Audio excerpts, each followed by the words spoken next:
get a lot of questions about bonsai, hunting for bonsai, taking care of my bonsai, all that fun stuff. It seems to be getting more popular or more of an interest due to internet, or maybe it's just me because I'm always posting about it, talking about it, and connecting with people.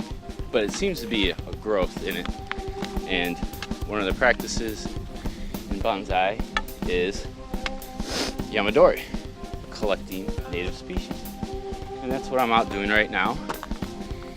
And since trees are fragile and can die, and I've had plenty die, and many specialists have as well, and I've learned from guys like that via internet, I will share all my knowledge that I have gained so far.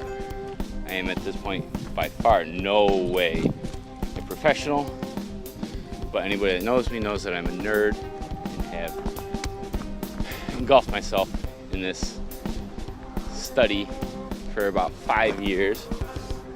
And I've learned from guys like Ryan Neal at Mirai, Bjorn Bjorholm at SIN, Backcountry Bonsai guys, Eastern Leaf, Bonsai Empire, and Appalachian Bonsai. He does a lot of collecting videos. Definitely check him out. But yeah, join me along, and my lovely dog Elsa. She's my assistant, world's greatest Yamadori hunting dog. So yeah, let's check out some trees.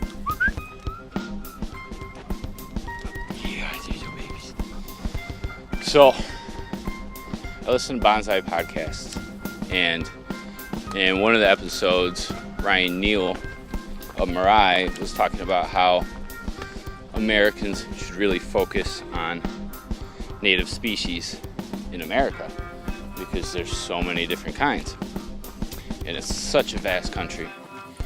And I completely agree. So at this point, right now I'm looking for eastern red cedar junipers.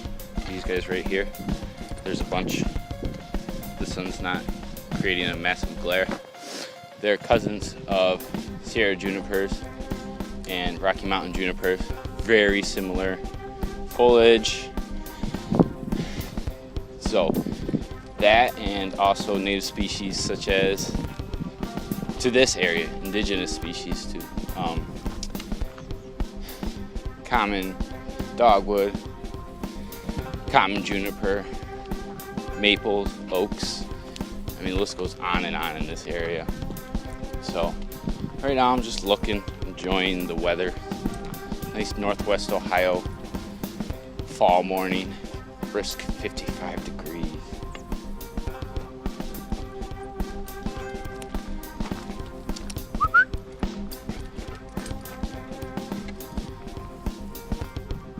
One of the things about collecting trees is you have to get permission from where you're collecting if it's not your property. So property owner, anything, city, state, you gotta get permits if it's state or city. If it's private owned, you just go knock on their door and they'll say yes or no. They might look at you like you're on drugs or something. Possibly are. You're a bonsai junkie if you're knocking on people's doors to collect material. So I often get asked, how did I get into bonsai?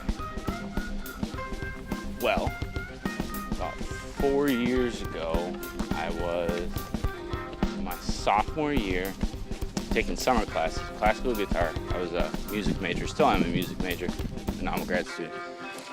And I was taking summer classical lessons along with a couple other summer classes. And those are pretty intense if you've never taken summer classes on a college level. And I was on my way to my final classical lesson. It was a jury. And on my way, I saw this guy selling trees on a corner, vacant corner. And I've seen him for years, and I was like, oh, if I have money, And if I do well on my jury, which is a final exam, I will buy myself a bonsai. And I did well on my jury, so I rewarded myself with a bonsai, $20 bonsai. And I started it all. The thing was junk. The soil sucked. The tree was probably dead when I bought it, or on its way out. But that really gave me something to look into. Until then, I'd always thought bonsai was a mysterious art practice only by the Japanese and, Mr. Miyagi and super old Japanese men. And that's what most people think still. But, there's guys like Harry Harrington in England, just like me, covered in tattoos. Bjorn, last time I talked to him, we talked about heavy metal, Vinnie Paul, Brian Neal, super cool guy, all my age, all bonsai junkies. So, it gave me a way to escape from my studies at school, and it still does. Like, I probably should be practicing right now or reading up on jazz history, but I would rather, at this moment, today, do some Chad time and look at trees and hunt trees and, be worried that these vultures circling me aren't preparing for my death, because they've been circling me for about 5 minutes. I'll beat them with my stick. And I lost track. I saw a tree and now it's gone. Oh, here it is. What is this? What is this? What is this? What is it, babies? You don't know? I don't know either. So what we have here is a crab apple. Nice little movement in the trunk. Now I'm not actually collecting today. What I'm doing is prepping for collection in spring.